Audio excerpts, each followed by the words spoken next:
For updates on sports stories across the globe, Aaron Akerijola joins us. Good morning, Aaron. Very good morning to you, Ayo. Good morning to you, Doctor.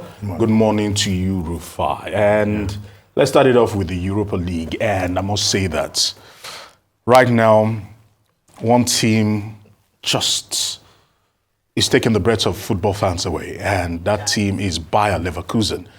Back in the day, 50 matches unbeaten? no, not yet. Close. 49. 49 now. At the moment, of course, coming back late at the death to actually snatch that particular draw that has extended their unbeaten run to 49 games.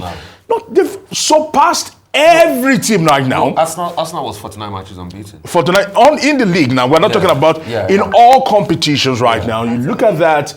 What Xabi Alonso has actually done with this particular team, of course, they've actually punched their ticket through to Dublin for the finals, and it will be Nigerians slugging it out against Nigeria because Nathan Teller, and they are just two major matches from footballing royalty and history, because when you actually dial it back, you said back in the day, actually he and his team actually had 48 and right now 49, and people are already salivating over the UEFA Super Cup. If this will happen, if both teams can actually win their finals, they are now asking when an immovable object meets an unstoppable force, what will really happen? Because you and I know this, character defines teams, and Real Madrid have shown character time and time again to come back from the jaws of defeat, same as Bayern Leverkusen right now. But both teams know that they will need to actually go in there, one at Wembley and the other in Dublin, to actually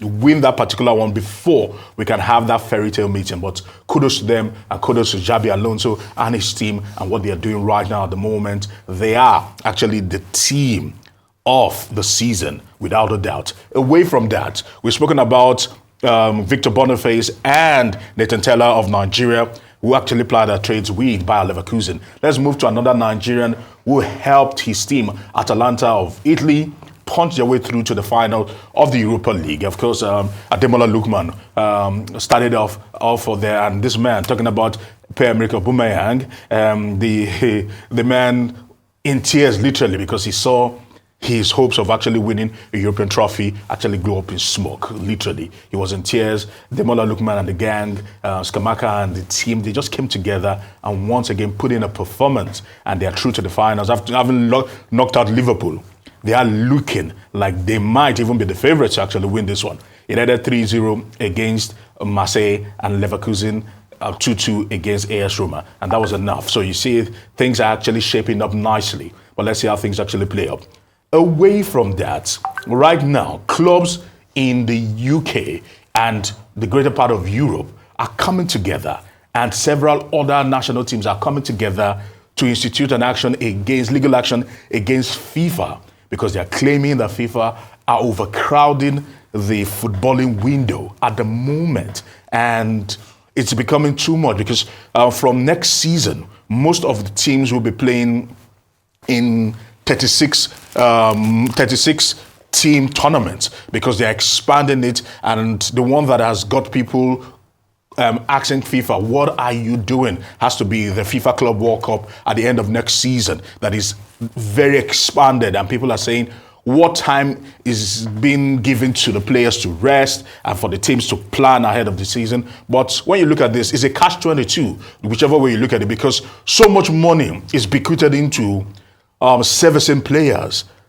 Something has to give, but FIFA would need to also find a way around this, because FIFA are insisting, though FIFA are the body that looks after players, they are insisting that there should be a better way. There must be a better way. You cannot drive the players straight into the ground and expect to get the very best from them.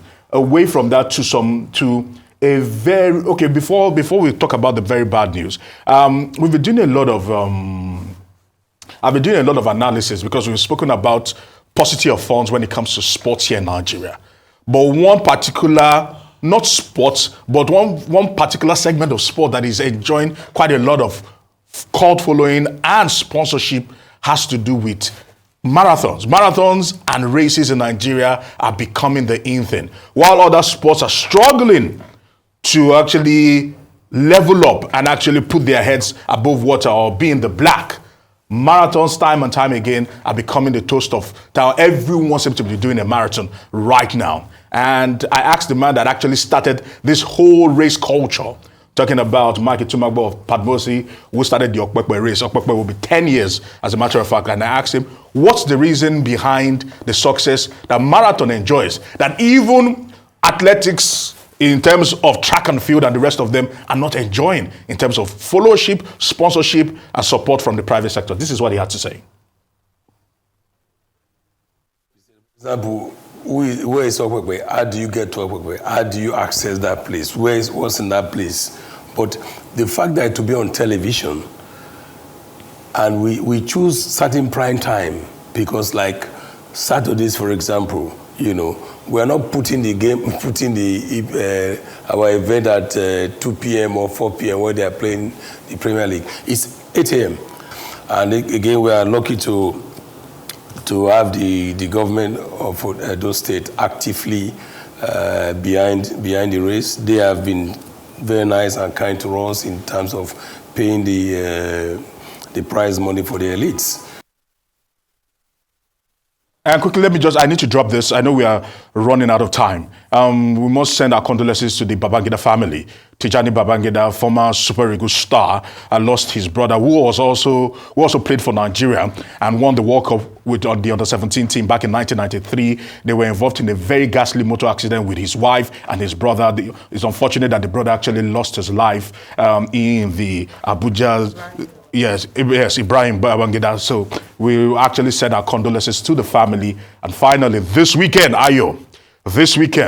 top of the pile in terms of the Premier League is Manchester United taking on Arsenal. It is the penultimate weekend of the English Premier League. And this is where the rubber hits the road. If Arsenal want to hold on to that trophy, they need to put in a performance of performances against Manchester United. End of story. Beats Crystal Palace. But Manchester United, I like the Manchester weather. Please, let's move on. They're going to beat Man U. They're going to beat. Ayo, take us away, Jerry. Thank you so much. Thank you, Aaron. We'll come back on Monday to discuss that match.